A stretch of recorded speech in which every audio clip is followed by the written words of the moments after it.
Powered by the Montana Television Network. This is Montana This Morning from Montana's news leader. Good morning. Thanks for waking up with us here on Montana This Morning. I'm Kent Lutzen. And I'm Louis George. Hope you're having a fantastic start to your Friday. I think many people out there, Kent, are starting to, well, the winter time, it's great, but I think they're starting to get ready for those more spring-like temperatures, you know? And I always feel like there's a few signs that kind of like lead me to get to thinking, all right, spring's right around the corner. And today, I'm a baseball fan, and today, like, spring training games start up in sunny Florida, sunny Arizona. And so we're like, whenever I see that, I'm like, all right, you know what? Spring, it's not that far away. Mine is, you can feel the days getting longer. Oh, yeah. And I start to anticipate the summer nights with that beautiful sunset. That's right. Well, either way, whatever your thing is, where you know spring's coming up, we are going to have to wait for some really below average temperatures. They're going to stick around at least for today, into tomorrow, and even into next week. We're going to keep those temperatures on the cool side with highs in the 30s. So we do have to wait, as we know, but spring definitely on the way. But not talking about spring. Blizzard warnings, that's in place. That's going to start, actually just started right now, 6 a.m. Friday to 6 a.m. tomorrow. And this is for winds gusting 50 to 70 miles per hour, could cause some whiteout conditions. So if you are traveling along the northern Rocky Mountain front there, keep this in mind. This includes Cut Bank, Hart Butte, Browning, and Marias Pass there. So here's today's forecast. We've got one more dry day before the snow moves in tomorrow. 25 in Missoula, 26 today, Kalispell, 28 Hamilton, 24 in Polson. Thanks, Louis. Threatening graffiti messages led to a perimeter lock-in at Big Sky High School in Missoula for much of the day on Thursday. Multiple threats were reported, and each threat presented its own set of problems for the school district. MTN's Connor McCauley has the story.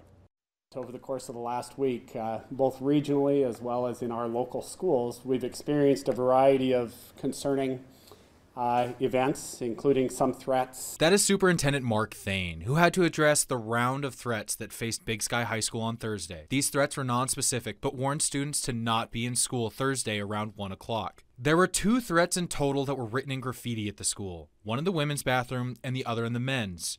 Thane says the school is investigating both. They have been conducting some interviews. I would not say that we have any clarity at this point who authored them. I would suspect they're 2 different individuals. One was in a boys' bathroom and one was in a girls' bathroom.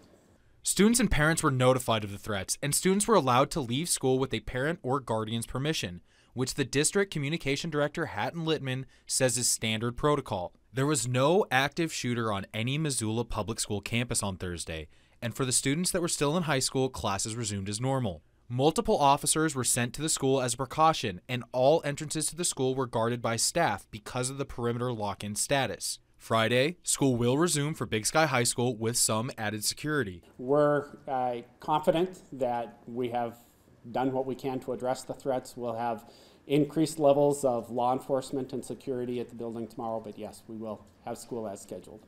All threats will be taken seriously by the school district, and any extra security will be added to protect students. But Thane asked students to think about their actions regarding these threats.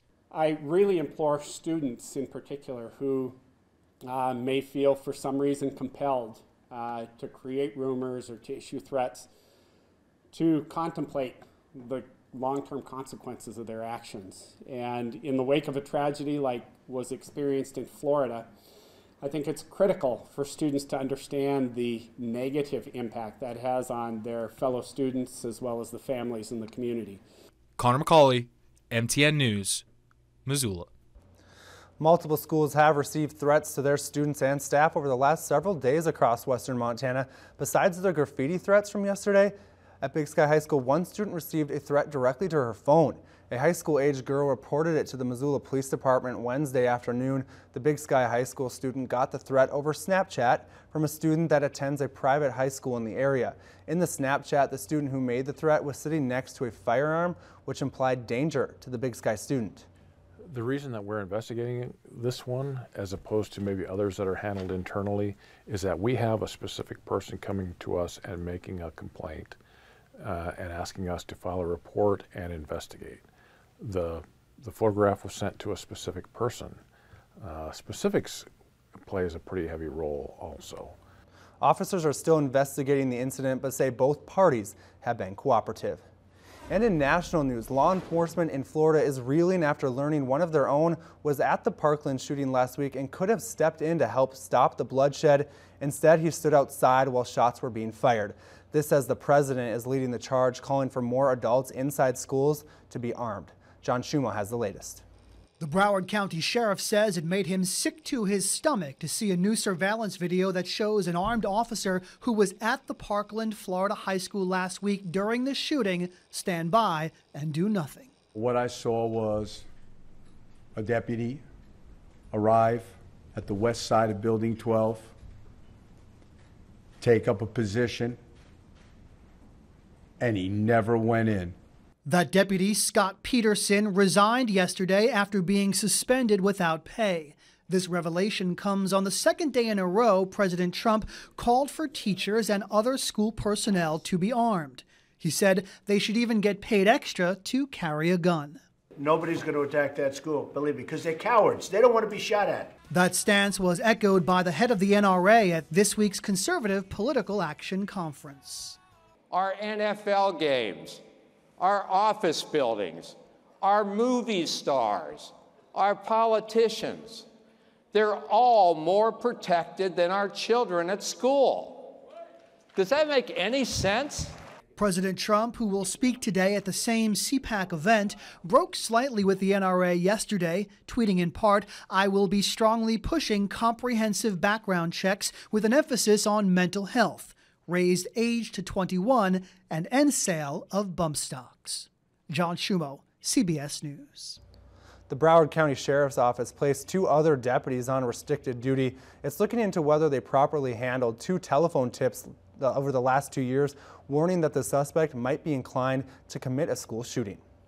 Back in Missoula, enrollment at the University of Montana slides again, with just over 600 fewer students hitting the books for the spring semester. But the 5% drop wasn't a surprise. The latest head count shows enrollment down just under 11,000 students, a 5.4% drop when compared to last spring. But unlike a few years ago when the first declines came as a surprise, administrators were expecting this one. Thomas Crady, UM's Vice President for Enrollment and Student Affairs, says mid-year graduations are often down, growing somewhat as current students finish paying bills for the semester. And there is a bright spot. The UM Graduate School posted a 4.5% jump, an increase of about 100% over the last spring. Missoula College enrollment was also off a little less than 2%. UM President Seth Bodner is challenging the university to increase enrollment using a combination of techniques, especially helping younger students to overcome challenges and stay for the full 4 years and adjusting courses to meet future jobs. Let's toss it over to meteorologist Lewis Dortch with an update on some weather. Lewis. All right, thank you, Ken. Good morning, everyone. Overall, it's another cold start to the day. It's a cold Friday out there. Temperatures below 0 or in the single digits. We're at 7 below right now in Kalispell, 1 below in Polson, 7 in Missoula, 16 below this morning in Seeley Lake, 2 Phillipsburg, 12 Hamilton. We're at 12 also in Sula, 17 this morning in Salmon. It's going to be another day of below average temperatures, but it is going to be dry out there. So here's your Hamilton hour-by-hour forecast. Check out this great photo sent into us by yesterday by Colleen down in Hamilton. Colleen, thank you for this picture. We're going to see anywhere from mostly cloudy to cloudy skies this morning, then partly sunny skies by the afternoon. Temperatures in the teens or single digits during the morning time, then in the 20s by the afternoon. Kalispell hour by hour, great backdrop photo by Tim here. A lot of snow up in the Kalispell area, as you can see from this photo. Tim, thank you for this picture. Sunny and cold this morning, clouds increasing by the afternoon, and that's as our next system is going to move through for tonight. So let's go ahead and talk about the snow now. And to do it, we're going to use one of our snowfall maps to try to get an idea of how much snow we can really expect to fall. So we're going to go ahead and stop this. This is tonight at around 11 p.m. Not expecting really any snow for today. And then as we roll through tonight and then we stop it Saturday evening, throughout the day on Saturday, generally very light snow tomorrow. Anywhere from 1 to possibly 2 inches, maybe 3 inches up here in the northwest Montana. Mountains could pick up 4 to 8 inches, but we're not talking about a lot of snow there. Then as we roll into Sunday, so we're going to stop this Sunday evening. Notice the valleys, again, west central, northwest Montana, anywhere from 1 to 4 inches for the valleys for west central northwest Montana.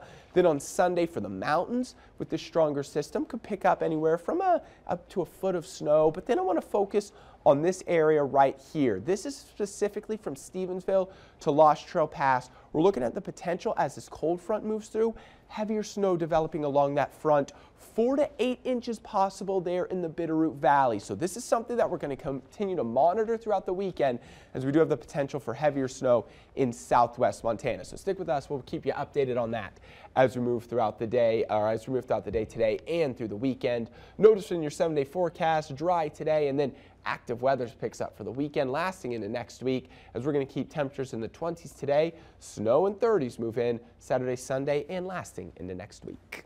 All right, and I think I said this yesterday, but weekend skiers get some snow. Yeah, no, it's going to be another nice weekend, and good news as well, warming up out of the 20s, so it should be a really nice weekend to hit the slopes. All right, thanks, Lewis, and now it's time for your birthday shout-outs.